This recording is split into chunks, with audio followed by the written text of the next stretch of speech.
Cette capsule vidéo porte sur la priorité des opérations et s'adresse aux élèves de secondaire 1 en mathématiques pour une notion en arithmétique, soit celle de la priorité des opérations. À la fin de cette capsule vidéo, vous serez en mesure de résoudre adéquatement une chaîne d'opérations. Cette capsule vidéo est répartie en 4 étapes. Tout d'abord, une courte définition vous sera partagée sur ce qu'est la priorité des opérations, suivie d'un exemple concret pour l'appliquer. Ensuite, une astuce vous sera fournie pour vous aider à vous rappeler de la priorité des opérations et finalement, une ressource externe sera recommandée. La priorité des opérations, c'est une norme qui vient établir l'ordre à respecter pour pouvoir résoudre correctement une chaîne d'opérations. Une chaîne d'opérations, qu'est-ce que c'est? C'est un calcul composé de plusieurs opérations mathématiques, comme par exemple une équation avec une addition, des soustractions, des multiplications, etc. Dans le cadre de cette capsule vidéo, nous allons appliquer la priorité des opérations sur une chaîne d'opérations, soit celle qui s'affiche à votre écran. La première étape à faire, c'est de cibler les parenthèses pour pouvoir résoudre ce qui se trouve à l'intérieur de celle-ci. Dans notre équation, nous avons une paire de parenthèses comme indiqué à l'écran. Donc, nous allons résoudre l'intérieur de cette parenthèse sans nous attarder aux autres opérations mathématiques de la chaîne d'opérations. Donc, 7 moins 2 nous donne 5 et on peut retranscrire le reste des opérations mathématiques de l'équation sans les toucher. Une fois que nous n'avons plus de parenthèses, nous passons à l'étape suivante, celle des exposants. Nous ciblons l'exposant dans notre équation et nous allons que résoudre l'exposant. Nous n'allons pas résoudre les autres opérations mathématiques. Donc, 2 exposant 2, cela nous donne 4 et on retranscrit le reste de l'équation.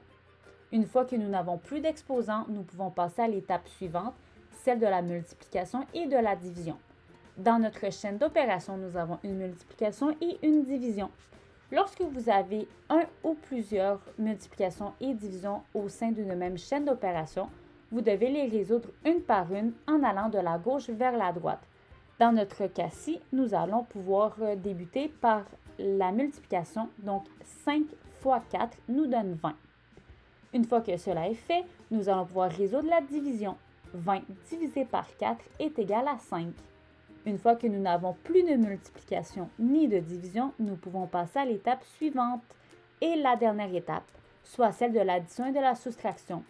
Il ne nous reste plus qu'une seule addition à résoudre, 3 plus 5, qui nous donne 8. Félicitations, vous avez résolu une chaîne d'opérations en respectant la priorité des opérations. On se souvient donc que la priorité des opérations, c'est simplement l'ordre à respecter pour pouvoir résoudre correctement une équation ayant plusieurs opérations mathématiques. On s'occupe des parenthèses, puis on s'occupe des exposants.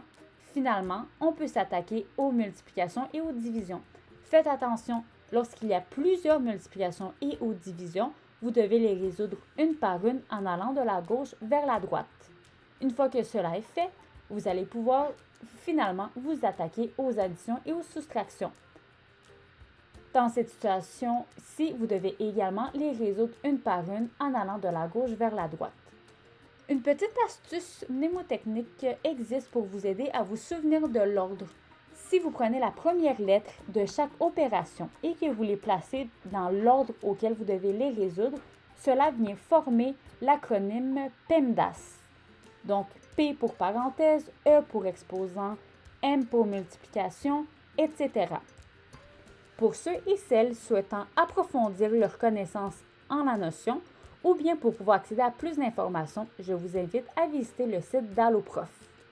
Sur ce site Internet, vous allez retrouver 3 onglets principaux. La première concernant la théorie sur la priorité des opérations sur les nombres entiers, comme ce que nous avons vu dans la capsule. L'autre sur la priorité des opérations sur les fractions. Et le dernier onglet portant sur les exercices en lien avec cette notion. Le lien se trouve en description.